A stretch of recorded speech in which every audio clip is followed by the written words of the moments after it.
Kas jums šajā sporta veidā tik ļoti patīk? Viegli, patīkami, vingrs paliek, mugunesā. Es jau pagājušo gadu biju, kad šitie sāk, kad es atnācu. Un mūsu biedrība, šitā, kad mēs sākam nojot. Es jau gadu nojoju. Rītos es eju jau uz gar Jūrmalu. Es 3. sezonu jau, no 2006. gada jau. Un kas jums tajā visvairāk patīk? Man patīk patiesībā tas process, un es ļoti labi jūtos, jo es katru rītu, agri no rīta eju pa Jūrmalu staigāt gar pludmali. Katru rītu, no 2006. gada. Arī ziemas laikā jūs? Ziemas laikā tad nē, kad lielais vējš, tāds, kad vērta, ja saprotams, ne, bet, principā es esmu ļoti apmierināta, un es ieteiktu visiem. Es kaut kādu gadu atpakaļ Francijā biju, un tad es tur redzēju. Tad jūs no ārvalstu pieredzi tagad spēlēties? Jā, un īrijā es biju tagad arī ciemos, tur arī ļoti daudz nojoju. Un tad es izlasīju internetā, ka te var. Un kas jums vairāk patīk šajā sporta veidā? Vēl neesmu mēģinājusi. Tas, ka arī ka labi pie jūras dzīvoju, un te var daudz izvērsties pie jūras ejot. Sakiet, kāda ir šī sporta veida plusi? Snūjot, tiek pastiprināta, elpošana uzlabojās, jā. Sevišķi tas ir vajadzīgs svaigā gaisā, līdz ar to uzlabojās mūsu organisms, mūsu asinsrites saņem skābekli, tad tiek pievadīts šeit kustās arī augšdaļas, tiek pievadīts arī smadzenēm. Ja smadzenēm ir skābeklis un asinsvadiem, visiem asinīm ir skābeklis organismam, tad mums ir labāk, vai ne? Vēl ir tas, kad kustoties arī šeit šie gūžkauli tiek kustināti, jā. Līdz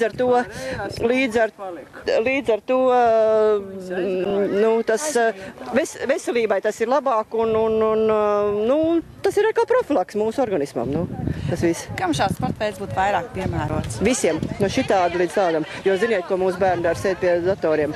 Tad mūsu bērni ir, viņi varbūt bērndārzā daudz kustina. It kā ir skolā, bet viņi skolā tā nosēžās, ka viņiem tas ir noteikti vajadzīgs. Tieši tāpatās kā veciem cilvēkiem. Un veciem cilvēkiem, kuriem līdz šim varbūt teica, kā tad es to darīšu, ja mēs esam iznākuši pie cilvēkiem piedāvāt viņiem iespēju, tad viņiem tā noteikti ir ļoti laba iespēja izmantot savā veselībā. Tad šī sporta veida aprīkojums ir nūjas tikai? Jā, aprīkojums ir nūjas un būtībā jāsaka, tādi ērti apavi. Jā, pārējais viss vienalga. Es nojoju arī ziemas laikā, es nojoju arī rudenī, vasarā, vienalga kurā laikā. Protams, es sev pažēloju un sliktā laikā es neeju laukā, nē. Un cik bieži vajadzētu tagad nodarboties? It kā mums instruktori teica tā, ja katru dienu nodarbotos apmēram pusstundu, tas būtu pilnīgi normāli.